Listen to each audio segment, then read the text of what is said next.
Tahapan pelaksanaan verifikasi faktual bagi kepengurusan Partai Nasional maupun Partai Lokal Aceh sudah diselesaikan oleh KIP Kota Banda Aceh secara tepat waktu. Hasil verifikasi sementara sudah disampaikan baik melalui akun Sipol KPU RI maupun menyerahkan salinan cetak ke kantor KIP Aceh.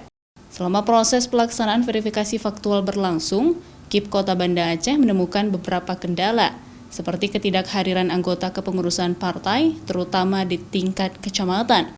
Hal ini ditemui saat verifikasi faktual terhadap partai politik lokal di Aceh.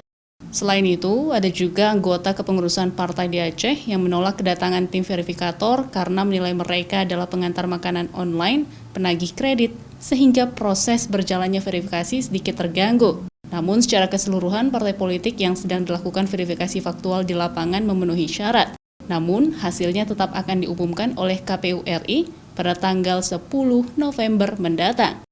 Setelah diumumkan, anggota kepengurusan partai akan diberi tenggat waktu untuk melakukan perbaikan dan akan diverifikasi ulang oleh tim verifikator KIP Kabupaten Kota se-Aceh. Nova Misdayanti, Kompas TV, Banda Aceh.